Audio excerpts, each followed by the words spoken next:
Bismillahirrahmanirrahim. Assalamualaikum warahmatullahi wabarakatuh.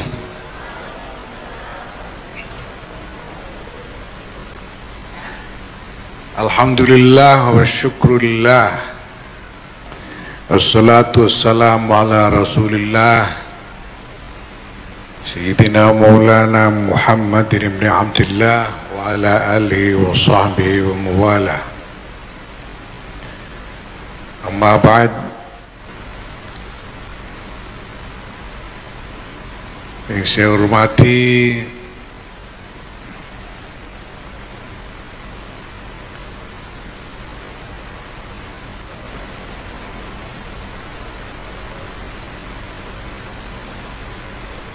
para hadirin,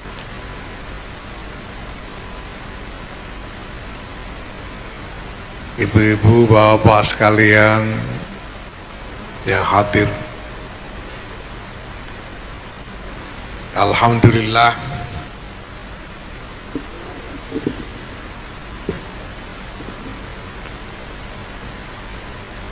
Bapak Ibu yang saya hormati, insyaallah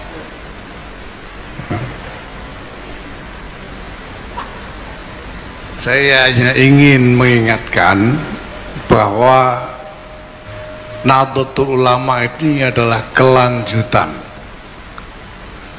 Keberadaan Jam'iyah Nahdlatul Ulama ini adalah kelanjutan dari peran para ulama. Para ulama sebelum berdirinya Jam'iyah Nahdlatul Ulama ini jelas sudah memiliki peran yang luar biasa penting di tengah-tengah masyarakat, masing-masing mengembangkan peran di tengah masyarakatnya sendiri-sendiri. Tapi kemudian para ulama berkumpul untuk mendirikan Jam'iyah yang kita cintai ini, Jam'iyah Nahdlatul Ulama. Dan ini memang dimaksudkan sebagai kelanjutan.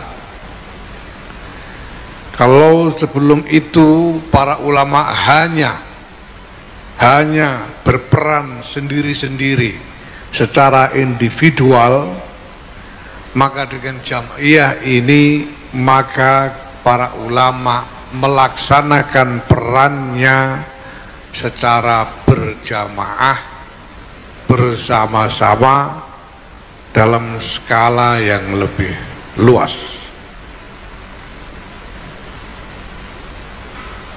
Oleh karena itu, Bapak Ibu sekalian, kita tidak boleh lupa tentang apa sebetulnya hakikat dari peran ulama itu sendiri. Bahwa peran dari para ulama, peran keulamaan itu adalah peran untuk membimbing umat menjalankan syariah. Peran ulama itu adalah peran untuk membimbing umat menjalankan syariah. Ini peran dari para ulama. Bisa kita lihat bahwa di pesantren-pesantren sebagai lembaga pendidikan calon-calon ulama yang menjadi elemen paling dasar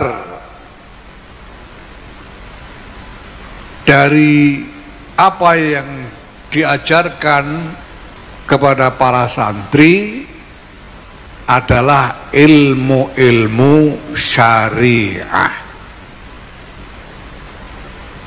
Karena sekali lagi peran ulama, peran yang hakiki dari para ulama itu adalah membimbing umat untuk menjalankan syariah.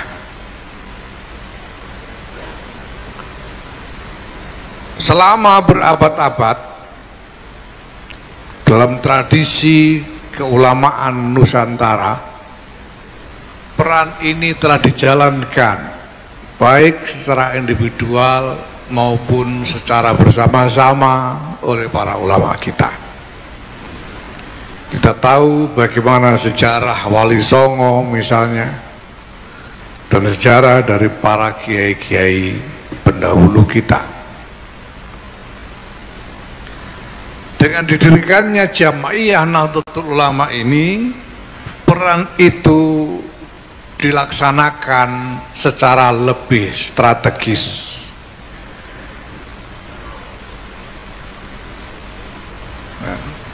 Lebih strategis dalam pengertian lebih besar dan lebih luas dampaknya, lebih mendasar jejaknya. Ini yang dilakukan oleh para ulama dalam kerangka Jamaiyah Nahdlatul Ulama ini. Saya sampaikan ini semua, Bapak Ibu sekalian, untuk mengingatkan bahwa ukuran capaian, ukuran prestasi, ukuran kemajuan organisasi dan jamaiyah ini,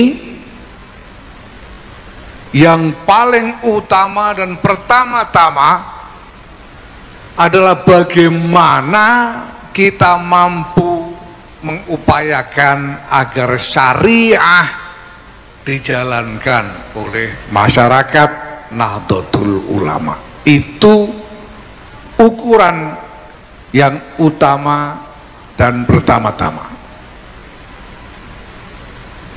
Ya. Nah, kalau ditanyakan bagaimana dengan berbagai macam program yang selama ini dikembangkan, baik program ekonomi, program di bidang pendidikan secara umum, program di bidang kesehatan dengan mendirikan fasilitas-fasilitas rumah sakit dan lain-lain, di mana kedudukan dari program-program itu, kedudukannya adalah sebagai upaya untuk mengasuh masyarakat, mengasuh umat secara komprehensif, secara utuh dalam segala hajat hidup mereka, agar masyarakat yang kemudian menikmati layanan dan program-program dari Nahdlatul Ulama ini kemudian terikat hatinya kepada jamaiyah ini. Dan apabila telah terikat hatinya oleh jamaiyah ini, maka akan lebih mudah untuk menerima dakwah Nahdlatul Ulama untuk menjalankan syariah.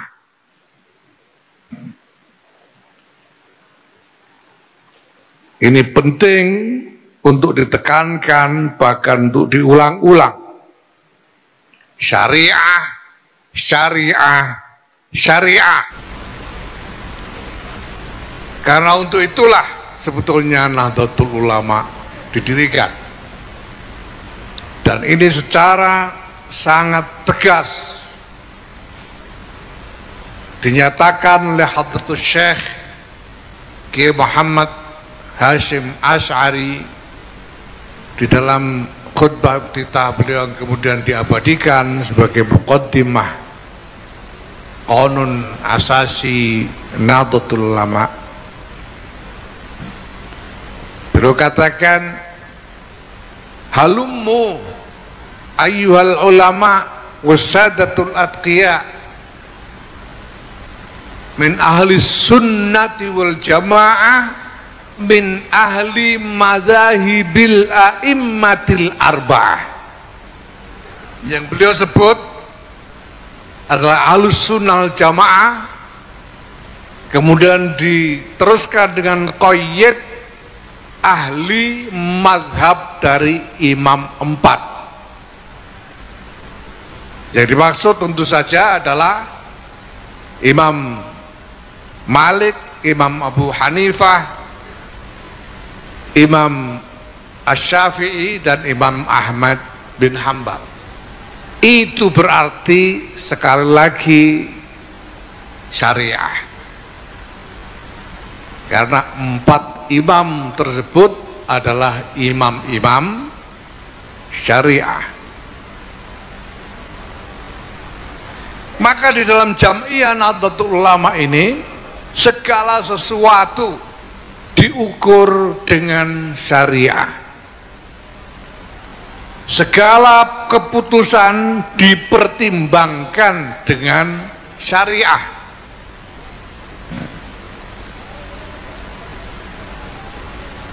Ini penting untuk dipahami. Tidak ada dan tidak boleh ada keputusan Jam'iyah yang tidak didasarkan atas pertimbangan-pertimbangan syariah.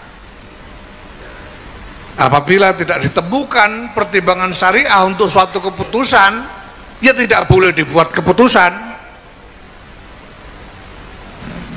Karena semua harus didasarkan pada syariah. Dan ini bukan hanya merupakan ketentuan organisasi, tapi merupakan tradisi dari para kiai-kiai kita. Segala sesuatu dipertimbangkan dengan syariah. Ya, itu sebabnya di kalangan di dalam Nahdlatul Ulama ini, dan sejak jauh sebelumnya ada tradisi yang kemudian kita sebut sebagai bahsul masail. Itu tempatnya para kiai, para ulama mendiskusikan masalah-masalah syariah. Saya ingat pada tahun 60-an satu riwayat, pada tahun 60-an itu dulu pertama kali masyarakat Indonesia ini merasakan pengaruh budaya global yang terlihat dari berbagai macam ekspresi hiburan di tengah masyarakat. Di antara yang menyolok adalah musik. Pada waktu-waktu itu adalah waktu ketika satu kelompok musik dari Inggris menjadi sangat populer sekali dan menjadi legendaris sampai sekarang, yaitu The Beatles.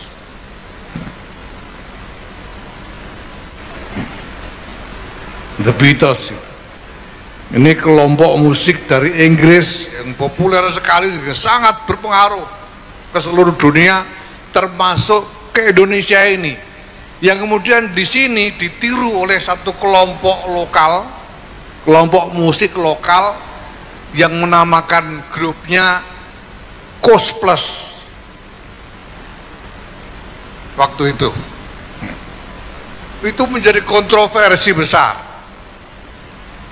sampai-sampai tidak kurang dari Presiden Soekarno sendiri yang menyerukan perlawanan terhadap pengaruh musik dari Inggris itu, yang beliau sebut sebagai musik ngak-ngik-ngok. Dan personil Koes Plus waktu itu sampai harus masuk penjara ditangkap dan dipenjara karena meniru-niru musik nyakik-nyok dari Inggris itu. Tetapi pengaruh ini begitu kuatnya membanjir di tengah masyarakat, populer di antara anak-anak muda, sehingga sulit sekali mencegah anak-anak muda ini untuk tidak ikut terpengaruh oleh musik gaya baru ini dan mengembangkan bukan hanya musiknya tapi juga meniru-niru gaya hidup dari artis-artisnya, sehingga seolah-olah pada waktu itu terjadi banjir pengaruh budaya ke dalam masyarakat kita. Pengaruh budaya dari barat membanjiri masyarakat kita. Nah, para kiai di Rembang sana, tempat kelahiran saya pada waktu itu, atas inisiatif dari Kiai Bisri Mustafa yang kebetulan adalah kakek saya sendiri, kemudian berkumpul untuk mencari jalan keluar. Jadi para kiai pada waktu itu berpikir, karena sekarang ini kita mengalami banjir, yaitu banjir pengaruh budaya dari barat itu, maka sebagaimana kalau kita menghadapi banjir, kita perlu membangun bendungan, kata kiai-kiai. Membangun bendungan supaya air dari banjir itu tidak kemudian melanda kemana-mana tanpa kendali sehingga menimbulkan kerusakan-kerusakan. Akhirnya para kiai kemudian berinisiatif untuk mengkreasi satu bentuk musik sendiri, yaitu musik dari rebana yang di Rembang waktu itu disebut samroh. Saya tidak tahu di sini apa. Dari rebana, ya kasidah sekarang. Ya. Nah itu Bapak Ibu, ini jadi pakai rebana yang pinggirnya ada ecek-eceknya itu ya. Itu samroh kalau di Rembang. Nah kiai-kiai pada waktu itu dengan hati-hati sekali membahas alat musik yang dipakai ini satu persatu. Kalau rebana bentuknya begini, bunyinya begini, ini menurut syariah boleh atau tidak? Kalau pakai ini boleh atau tidak? Satu persatu alat musik itu dibahas. Setelah ditemukan kesimpulan bahwa secara syariat ini semua dibolehkan, baru kemudian inisiatif untuk membuat musik baru ini dilaksanakan. Karena semuanya harus didasarkan pada syariat. Nah ini sama seperti riwayat tentang wayang. Kalau di Jawa Tengah yang populer adalah wayang kulit. Di Jawa Barat lebih populer wayang golek.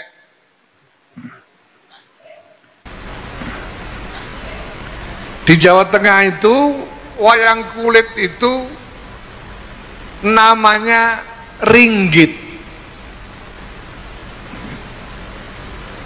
Wayang kulit itu kalau di Jawa Tengah namanya ringgit. Ringgit itu singkatan dari Sunan Giri sing nganggit. Sunan Giri yang membuat. Jadi wayang kulit itu wayangnya itu dibuat oleh Sunan Giri. Sunan Giri, Raden Ainul Yakin pada waktu itu di antara para wali songo adalah fakihnya kiai, fakihnya wali-wali. Rujukan fakihnya wali songo pada waktu itu adalah Raden Ainul Yakin Sunan Giri. Ahli fakihnya itu Sunan Giri. Nah, kita tahu bahwa gagasan untuk menggunakan wayang sebagai media dakwah itu adalah gagasan dari Sunan Kalijaga. Ini terkenal sekali. Tapi Sunan Kalijaga juga tidak mau sembarangan kemudian sekedar membuat tontonan dengan wayang itu. Karena beliau tahu bahwa ini harus dipertimbangkan sungguh-sungguh dari segi syariat, maka beliau memesan kepada Sunan Giri untuk membuatkan wayang yang diperbolehkan oleh syariat.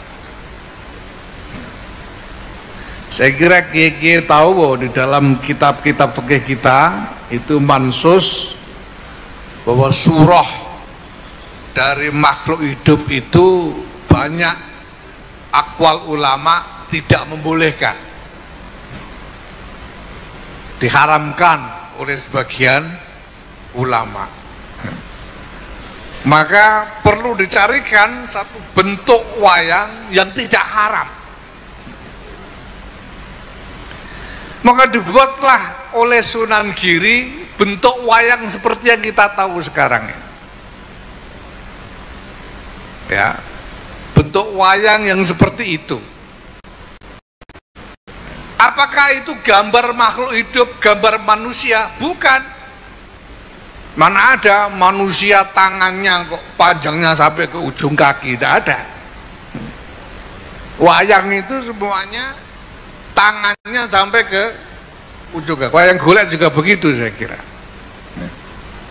Tidak ada wayang kok dua kakinya sambung, manusia kok dua kakinya sambung, kan tidak ada. Wayang ini digambar dua kakinya sambung supaya tidak menjadi gambar makhluk hidup. Nah, saya lihat wayang golek juga sebetulnya sama. Wayang golek itu bukan gambar manusia, jelas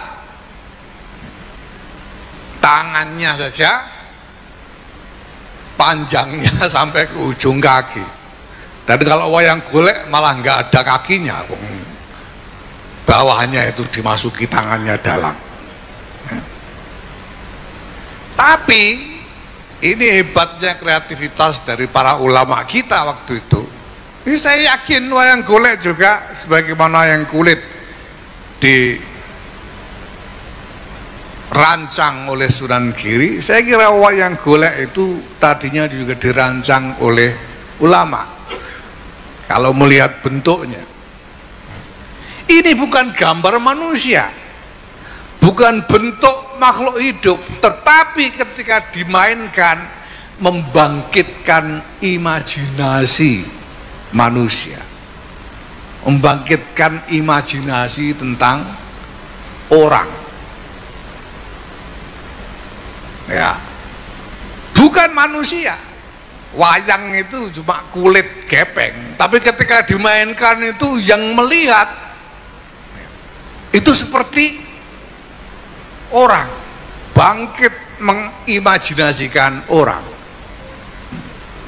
Wayang golek jelas bukan orang, tapi ketika ditarikan oleh dalang ini membangkitkan imajinasi tentang orang.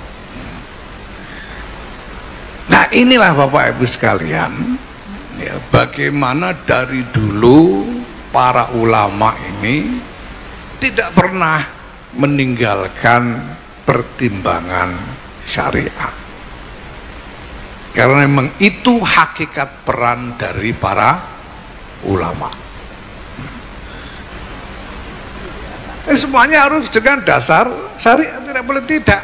Keputusan apapun, apalagi keputusan yang menyangkut masyarakat banyak, keputusan yang menyangkut politik dan lain-lain, ini semuanya harus didasarkan pada syariat. Jadi pertama-tama, kalau orang bertanya apakah NU membuat kemajuan atau tidak, ukurannya apa?